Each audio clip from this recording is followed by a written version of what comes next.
Hello, welcome back. Today we have Nicole joining us. Welcome, Nicole. Hi. Nicole has been in my life for how long now?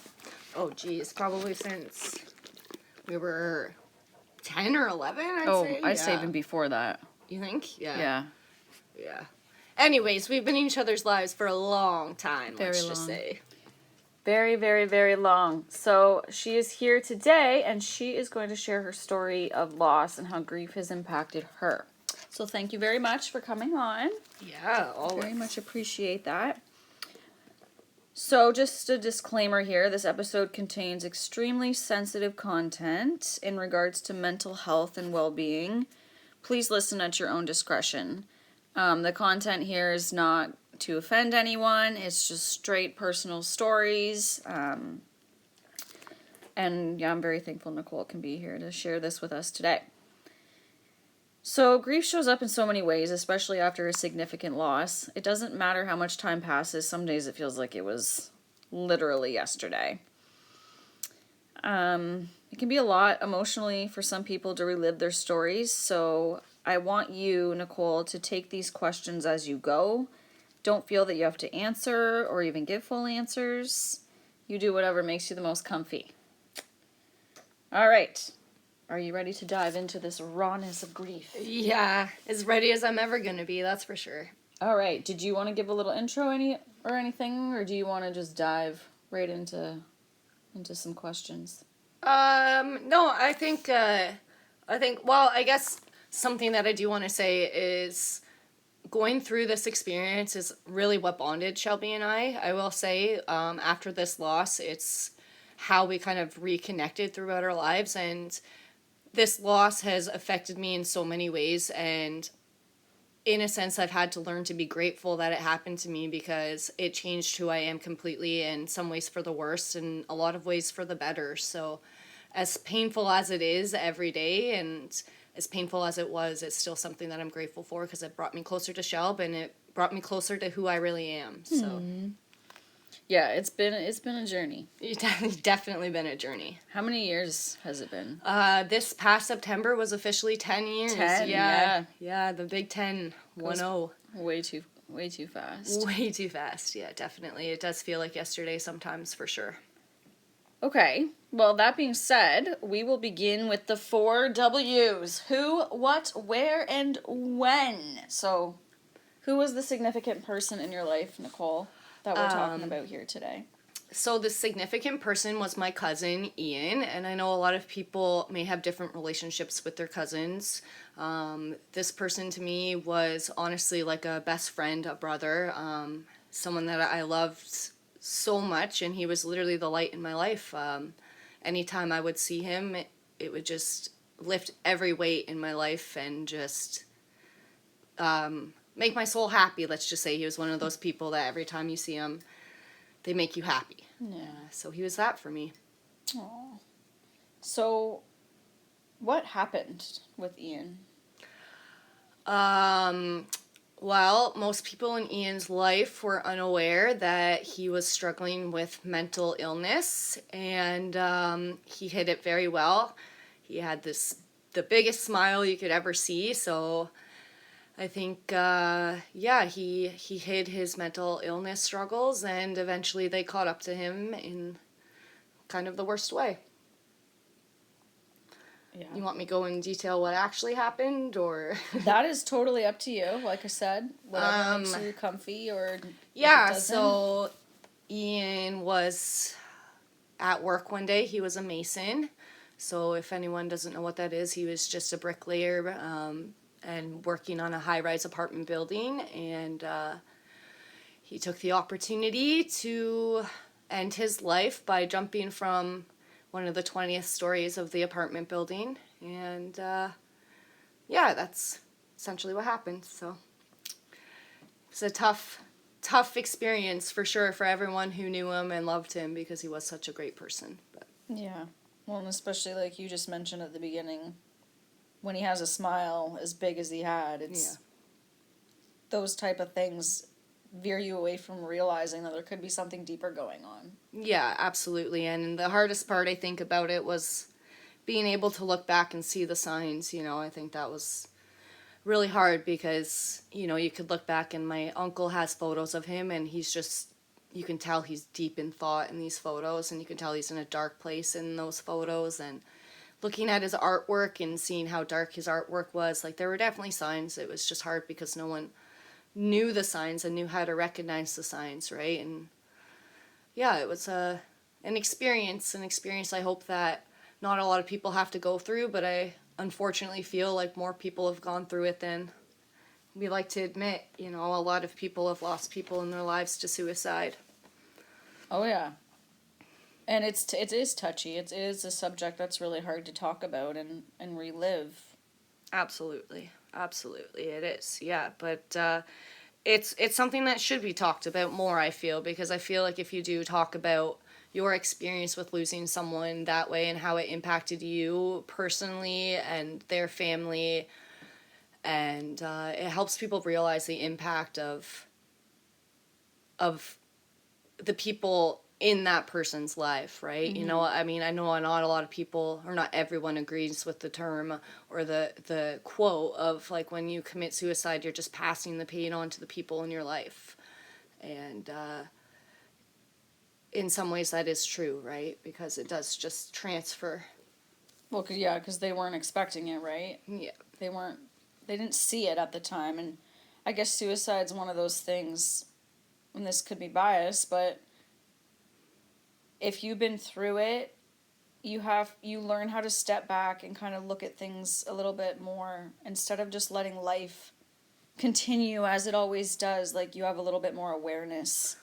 And that's exactly and what... maybe check in on Exactly. people a little bit more, because you're like, holy crap, like, I didn't realize this was even happening. So now that I know it could happen, you become more aware. Yeah, and that's literally one of my biggest regrets, and something that I've guilted myself with for a very, very long time, is because I saw my cousin Ian 2 weeks before he ended up jumping, and I could feel that something was wrong. I could feel that he wasn't himself, and I didn't ask. And I carried that with me for the longest time, to the point that I over-ask people, how are you? Are you okay? To the point that it gets annoying, right? Because it's just like, it's something that I didn't do and I regret I didn't do. But I can't go back and change that. Yeah. So I think the biggest thing, if anyone can take away listening to this, is if you sense something's off with one of your friends, one of your loved ones, ask them if they're okay, and not just a, how are you? Like, how are you really? Like, show up. Yeah. Yeah. Like, even that, like, sometimes people are so down, like, they're not willing to ask you to hang out or do any of that because they just don't have the energy. So, like, sometimes you just have to show up. Yeah, just even Even hey, if they're a little bit mad at first, like, they actually deep down absolutely love that. and they need that, right? They need to feel loved in those moments and that they're cared about, right? So Yeah. I think even just a, hey, thinking about you, or one of those texts could honestly brighten someone's day in ways that we don't even know or realize sometimes, And your strongest friends are struggling too. Don't forget about them. Yes. Just because they look like they can handle everything, including your problems, there are dark days for them too. Yeah, and just remember, absolutely. like, you don't need to check on them all the time, but you need to make it known that you give a shit. Like, Yeah, that's definitely. Definitely. because they take that too. So if there's someone special in your life and you haven't talked to them in a while, do it. reach out, say hi. Now's the time. Yeah, say thinking about you, and that's that. That's all they need. Yeah. I think the saddest part, of course there's lots of sad parts about it, but one of the parts that sticks out to me the most is that where he was working was in downtown Waterloo, and of course it's a larger city, so it was on the news before my family found out. So my uncle literally saw 18-year-old jumps from, or tragedy at this apartment building, knowing that that's the apartment building that my cousin worked at, before even finding out that it was him, right? Wow. So it was like, that was probably the hardest, I would imagine, the hardest part, knowing deep down that that was probably his nephew, but not being, like, not having that confirmation for hours, you know? And that actually leads into my next question of, how did you find out? Oh my gosh. So this is literally one of the worst moments of my life. You don't have to talk about it. Oh, I will. I'll if you talk don't want about to. it. It's something that, yeah, I'll talk about it. So it's a memory that I think about actually quite often.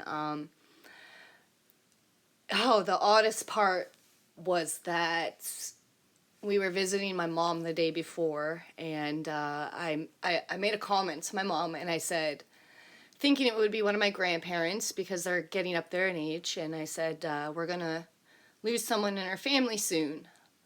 We haven't lost someone in a while, and we're going to lose someone soon. And then the following day, I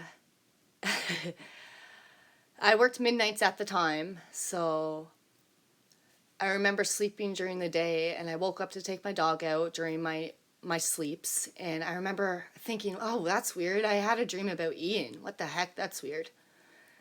Didn't think anything of it, and I went back to bed. And of course, my sleeps were very interrupted on midnight shift. I don't know if anyone has ever worked midnights, but it's not easy to sleep. And I remember just trying to get a couple hours before work, and the phone started ringing. And I just was thinking, oh no, come on, I just want to sleep. And then it rang again. And I'm like, seriously, people, come on, let me sleep, man. And it kept ringing, and I'm like, okay, it finally stopped, thank goodness. And then 10 minutes later, my dog starts going crazy. I'm like, oh my gosh, I just want to sleep at this point, right? And my dad comes in my room, and he lays beside me. And I had a feeling again that it was one of my grandparents. I was preparing myself. He says, Nick, Cousin Ian is dead. And I go, what? Just in complete shock. And he goes, Cousin Ian died today. And I started, I kid you not, screaming. Like, just screaming. And my dad's girlfriend at the time, now my stepmom, was in the hallway just listening to just me screaming. And that's how I found out. And my sister was at work, and I didn't really have anyone. I had the guy that I was seeing that time, and I went over to his house just to get comfort. And eventually, throughout the night, his brother actually ended up calling me. And he had a younger brother, 2 years younger. And I could just hear the heartbreak in his voice. And he goes, do you know? And I said, yeah, you know how much I loved your brother. And he said, that's why I'm calling you, because you understand. And this is 3 days before my birthday, right? So I'm just like, that doesn't really matter at this point. Yeah, but eventually in the story it will. So it felt really good to know that his brother, in his time of need, could reach out to me, because he knew that I knew how he felt. And, yeah, so that was that. And, you know, of course, my sister came home from work, and then we told her, and that's how that happened. And, yeah, it was a very rough couple of days after. It felt like a zombie. I felt like I could just not understand how the world was just passing by me when I felt like I was just moving in slow motion. Yeah. You know what I mean? It's just like, how can people just be doing normal things right now when I'm just, like, broken on the inside, like, just in complete shock, right? But, yeah, and then on my birthday, his brother ended up calling me, and I still think this is Ian, as a birthday present, asking me to be one of his pallbearers. So, again, I was pretty grateful for that, to know that his family recognized that I was a big enough part in Ian's life to be that, you know, for him. So, yeah, it was a very tough time, but it was a necessary time. It's a lot to deal with at that age. It was, especially when that person is even younger than you. And Yeah, he was 18, and I was 21 at the time. just about 22. So yeah, it was rough. I've never experienced something like that, of course, right? I'd never, like, I had lost people, of course, growing up. I had experienced death, but never something that was so unexpected and with someone who had such a full life ahead of them, you know what I mean? So it was definitely tough news to hear, but... Well, like you said, he was like your brother. Yeah, definitely. He was my light, so... But it's interesting, though, because the dream that I did have about him, we were wearing the exact same outfits that we were wearing the last time we saw each other. Mm. And we were sitting almost in the exact same spot that we were sitting. And Ian was allergic to peanuts in this life. And I had actually physically in my bedroom had a mixed nut container, like physically for work to take to work. And in the dream, we were passing it back and forth, dumping it into the lid, passing it back and forth. And I think that was him just saying, look, I can enjoy these things now. I can have peanuts. Yeah. I'm at peace. Well, I don't think he was at peace quite yet, but I think it was him just saying goodbye, you know? Yeah. Yeah. Would you say that your initial feeling was sadness or more anger from the news that you just heard? Well, we didn't realize it was a suicide at first. Okay. So it was classified as a work accident, and then they had to do an investigation for it because work accidents, right? Yeah. Of course, they have to investigate everything to make sure that it wasn't actually. And then we had all met up at my aunt's house the next day, and his brother showed up, and I just took him upstairs just to have one-on-one time a little bit to get him away from the family. And he said, I have something to tell you. You can't tell anyone. And he said it wasn't an accident. So I think my initial response was shock more than anything. I would say shock, and I think that lasted a long time. Yeah, the shock of it, because it was so unexpected, you know. How did they find out it was a suicide? Because he did a typical Ian thing of folding his work vest up and putting a safety hat on top of it, and then he wrote a note to his girlfriend at the time. Yeah. His last words were words of love. I think they were, I love you, Kayla. So, yeah. Yeah, that's hard. Yeah, it's life, unfortunately. Yeah. But he is in a place where he's able to show, and this isn't scientific, I'm sorry, but just from a general feeling, where he can show all the love that he was never able to actually show being in this realm. And you and I have talked about this so many times, and it's that one thing that we've had in common that's kept us going through the deaths and loss we've experienced is just having that faith that their energy is somewhere that is still able to communicate with us in some way. Just the coincidences, right? Like, those things you can't explain. Like your birthday gift, like being the pallbearer, like, to other people, they might not seem like anything, but to us, like, those things are so big and so real. Definitely. And that's exactly what kept me going, is just the belief that he is out there somewhere showing me signs, and that he's with me, watching my life unfold and growing with me in his own spiritual way wherever he is, you know what I mean? And that's literally the way that I've had to look at it to find peace. And as you said earlier, when you do go through something like suicide, like losing someone to suicide, it really does make you look at people in a different light and be more empathetic and compassionate to people. And I think that's where I'm at the beginning. I say that I'm grateful that it's changed me in those ways, because before I was so naive and I would say in a sense inconsiderate and selfish to other people's feelings, and just not understanding mental health or the impacts of mental health, or even that I struggled with mental health myself. And once I went through that, it was just an eye-opener, and it just made me a better person, I think. And it gave you that ability to expand your knowledge in so many different avenues, right? Exactly.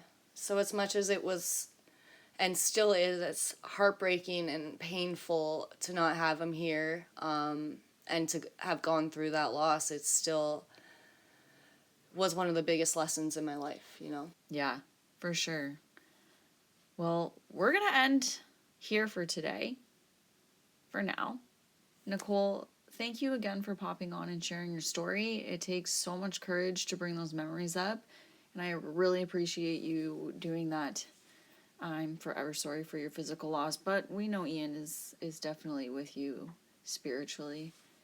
To anyone who may be struggling with their mental health, I know it can be a lot easier said than done, but please share your stories, use available supports when needed. There are more people going through this than you may realize. To anyone who knows someone struggling, check in, show up. Your acknowledgement alone can make a huge difference. Let's continue to communicate, be vulnerable, and shed light on mental health. We are all in this journey together. Until next time, thank you for joining.